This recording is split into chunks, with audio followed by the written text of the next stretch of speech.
Et pot ajudar. Després parlarem també com les noves tecnologies, i ho farem amb Narcís Vives, que és director d'Itinerarium i president de la Fundació Itinerarium, que porta el mateix nom en aquest cas, doncs com ens poden ajudar a no sentir-nos sols. De fet, ara estava pensant en una persona que gràcies justament a les noves tecnologies pot ser que en aquests moments no se senti tan sol, per bé que té molts motius per no només que està molt sol, sinó per sentir-se molt sol. De qui estic parlant? Estic parlant, vostès se'n recordaran fa un mes que van venir aquí el Carles Gel i l'Albert Bosch. Se'n anaven a fer una travessia per l'Antàrtida perquè volien arribar al Pol Sud sense cap assistència directa. Doncs bé, el Carles Gel ha patit una fractura, una contusió, ara ens ho explicarà l'Albert, i el Carles s'ha hagut d'enretirar d'aquesta travessia. Però l'Albert Bosch continua sol amb la voluntat d'arribar justament al Pol Sud. Albert, bon dia. Hola, bon dia. Com estàs? Et sentim perfecte com l'altre dia que vam poder contactar amb tu. Com estàs? Pues bé, home, més sol com mussol, com dius. Més sol com mussol. Per això avui parlàvem també de la soledat, que la teva és diferent. És un altre tipus de soledat. És volguda. És volguda. Com el meu fill diu, quan li deia que patiria molt, em deia, pare, no t'enrotllis, que vas perquè vols. I tant. I penso molt... I tant, pena no ens fas, Albert? No, vull dir, ens crees un interès, perquè és molt interessant en la teva expedició, però, vull dir, tu tens una soledat més que buscada i més que volguda, també, en aquest cas. Clar que el Carles tampoc... Què li ha passat al Carles? Com està, per cert? Albert? Ara hem perdut l'Albert. Ara s'ha tallat la comunicació, però això era previsible, també. Crec que Podria passar. el Carles està a Xile, perquè el van haver de rescatar, però encara no ha tornat cap aquí. Fa molts dies que va patir aquesta. Ara de seguida intentarem tornar a connectar amb l'Albert perquè, malgrat ara s'ha tallat la comunicació, doncs crec que seria possible. No fa massa dies, però encara no ha tingut temps de tornar fins a Barcelona, i ell continua sol i amb molts quilòmetres per davant. A més, portaven aquell trineu que ens va explicar tan llarg, amb tanta càrrega, que això és un problema perquè l'ha d'arrossegar ell sol, però d'altra banda, clar, com que anaven molt endarrerits, també el tema del menjar els preocupava, però clar, ara té el menjar dels dos, la qual cosa ara ens ho explicarà, suposo, però el tema alimentari el tenen més solucionat. Te'n recordes que ens va explicar que si els evacuaven i no era per una qüestió mèdica ho havien de pagar? Clar, però era una qüestió mèdica. Era una qüestió mèdica en aquest cas. Bé, de seguida intentarem recuperar aquesta trucada amb l'Albert Bosch, que de fet estava mirant el Narcís, perquè a l'Albert Bosch tenim la possibilitat de tenir-lo absolutament controlat en el punt exacte on es troba, de manera que si l'Albert envia un SOS dient m'heu de venir a rescatar, doncs els equips d'emergència saben perfectament on poden anar. I això, Narcís, és possible gràcies a què? A la triangulació dels satèl·lits GPS que permeten ubicar qualsevol persona o objecte que es troba en un lloc determinat. I aleshores les possibilitats de la geolocalització són realment molt importants perquè... Ho estem veient ara, per exemple, aquest és el punt on es troba ell. Exactament. Això ho podem veure ara des de, m'imagino, per televisió, però des de l'entorn web. Doncs aquest és el punt on es troba i ara l'Albert ens torna a escoltar. Albert, bon dia, de nou. Ja et tenim localitzat. Què tal? Em tenim localitzat. Veieu per un puntet. Et veiem en el puntet, sí, gràcies a la geolocalització dels satèl·lits i dels mòbils, però volíem saber, Albert, exactament què va passar amb el Carles. Bueno, no sé, va tenir un problema al taló. De fet, els talons és el que més pateix aquí, encara que no ho sembli, perquè sempre anem en pujada constant, estirant molts de quilos i sempre com incorporats, perquè hem d'arrossegar. Jo mateix tinc els dos talons, també amb butllofes, i patint molt. I ell, no sé, va tenir un problema més gros, no sabem si va ser d'un tendó o alguna cosa, o d'un os, i no, li feia molt mal caminar, i clar, has d'estar en perfectes condicions per fer l'animalada que teníem per davant. Ja, Albert, quan dius que no saps ben bé què tenia, és perquè en aquestes condicions que esteu vosaltres ni tan sols et pots treure la bota per ensenyar-li al company el que té? O sí que te la pots treure?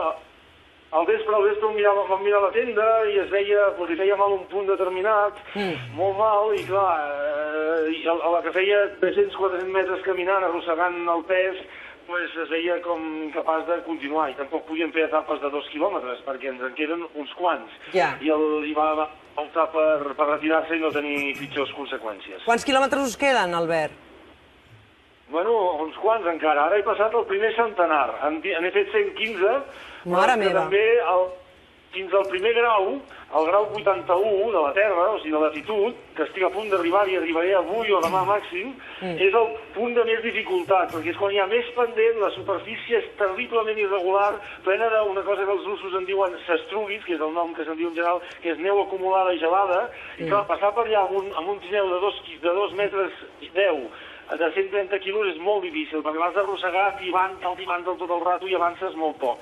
A partir del grau 81 crec que faré mitjanes més bones i si parléssim la setmana que ve o l'altra, si us ve de gust, jo crec que estaré ja més animat i més endavant. Albert, li estem agafant el gust això de connectar amb el Pol Sud. El Jordi Sanuy també et vol fer una pregunta. Quan tens previst, si les coses van bé i millora el temps, com ens comentaves l'altre dia, tenint en compte els quilòmetres que portes ara, quan podries acabar? L'any que ve, no?, pràcticament?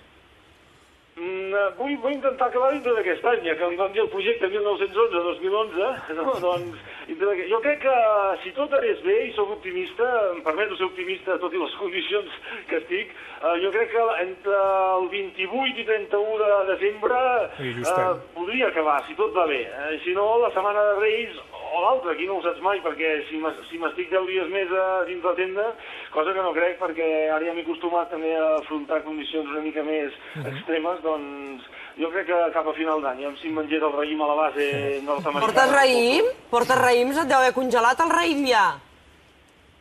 No, el raïm no, el que sí porto és torró. Ah, molt bé, per celebrar els Nadals, tu diràs, i a més és energètic, i tant que t'anirà molt bé. Per cert, Albert...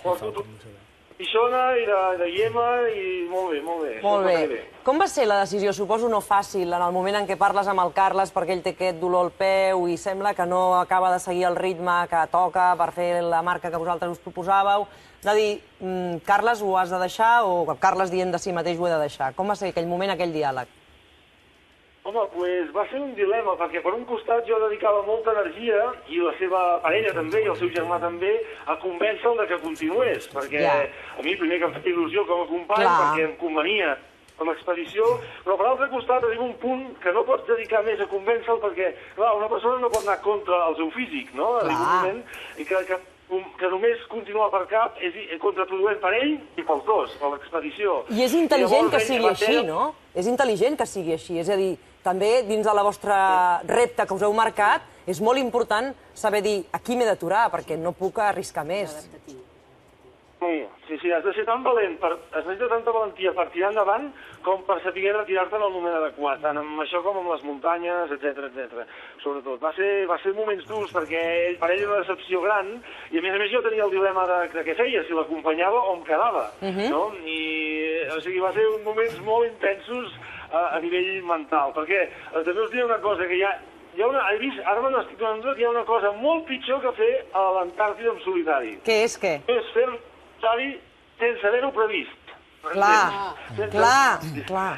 Mentalment no té res a veure.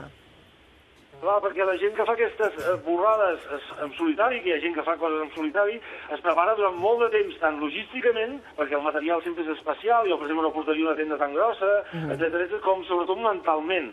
Estàs assumint mentalment que faràs una cosa sol de gran calat, no? I ara m'hi trobo així de sobte, amb 24 hores per decidir-ho, i m'hi he d'anar adaptant, no? Tu, a part d'aquest... No, que et anava a dir que a part d'aquest dolor dels talons que tens, estàs bé, vull dir que sembla que podràs continuar. Sí. Quin és el... Estic bé, si respecte a les bullofes dels peus, que les vaig curant com puc, però amb aquestes condicions de fred és que no s'agafen ni el... Em vaig amb cinta americana als peus, no m'estadarà, però amb cinta americana, perquè us feu una idea. Doncs vaig com puc i si això supera, doncs... M'he dividit 40 dies, m'he fet l'objectiu en petites accions. De 40 dies, que jo crec que hauré acabat o estaré molt endavant, ho he dividit en grup de 4 dies. Per mi l'objectiu són 4 dies. Avui estic al segon dia del segon grup de 4. I així són un 10% cada vegada. Molt bé, i en aquests... Cada vegada que faig 4 dies em dono un premi. Molt bé. Quin premi et dones? Bueno, mira, per exemple, demà passat, que veuré aquest, et trucaré la meva mare, perquè la truco a la mare, són premis senzills, perquè clar. I després, quan faci el 30% ja el tinc pensat, perquè tinc moltes hores per pensar, això, perquè potser queda una mica malament dir-ho a la tele, però em canviaré els calçotets, no?, i em netejaré una mica, perquè això no pot ser pas cada dia. No, és comprensible, clar, és una d'aquestes circumstàncies extremes que estàs vivint tu, però que... Doncs serà un premi... Mira, estarem nosaltres, avui ens acompanya la Mercè Pérez Salanova, que ella és psicòloga, i volia justament també fer-te una pregunta. Volia fer-li un comentari, Albert. Ànims, bon dia, i contenta d'escoltar-te i de sentir-te a prop a través d'aquesta connexió. És que m'has fet pensar, amb això que deies dels premis, que estàs fent una combinació també per tu més equilibrada, que és hi ha un premi que és estar en el plànol dels afectes i de les emocions, que és parlar amb la teva mare i que és sentir-te abraçolat i acaronat per ella, i tu acaronar-la també, a més a més saber les coses que li explicaràs. I el segon és un premi de confort físic, perquè, evidentment, posar-se nets als calçotets és una meravella, perquè és el mateix gust que tenim tots el dia que els llençols estan nets, no? I tant. Vull dir que realment els sers humans, quan volem construir-nos camins adaptatius, com tu ara estàs fent, perquè de fer una expedició en companyia, fer-la sol, el canvi és més de 180 graus, els sers humans tenim una potència que de vegades les condicions ens la fan descobrir. O sigui que jo t'encoratjo de veritat molt a que puguis continuar recreant davant d'aquesta nova situació i m'encantaria, quan tornis, poder tenir una sentada llarga per apropar-me amb tu a reflexionar un nou tipus de solitud. M'agradaria molt. Doncs, escolta, Mercè, comprem i nosaltres volem compartir aquest retrobament amb l'Albert, que haurà de ser, ja suposo, de cara a l'any que ve. Perquè, com deia, ell espera acabar la travessia a Nadals o, com a molt tard, Reis. Quin és el moment més dur cada dia, Albert? El menú. No, el menú no. Quin és el moment més dur, el moment del dia més dur per tu? El més dur, amb diferència, ho és per molta gent, però aquí és extrem, és aixecar-se del llit, del sac en aquest moment. Per què? No, perquè dintre del sac estàs com un torronet, portem un supersac de plomes que estàs molt calent, i clar, i sent que el vent a fora, no sé si ho podeu sentir a la tenda, el vent que bufa, i saps que a la que t'aixequis t'espera una tangana important durant tot el dia, no? I la veritat és que ara ja m'he posat molta disciplina, però un dia em vaig a dormir 1 hora i mitja fent el ronso, perquè és el moment que requereix més voluntat, de veritat, perquè el que et té per davant, fins que no tornes a estar a dins del sac còmode, és molt dur. Per exemple, només un detall, és una tonteria, però m'he deixat barba, no? Bueno, m'he deixat barba, perquè no m'afeito. Doncs gran error, m'havia d'haver portat una rassudora, perquè amb la barba se'm gela constantment. Ai, encara tens més fred, clar. El buf, a la que porto 1 hora caminant amb la cara contra el vent, ahir mateix se m'ha gelat tota la barba enganxada al buf, i no podia ni veure, per baixar-me el buf.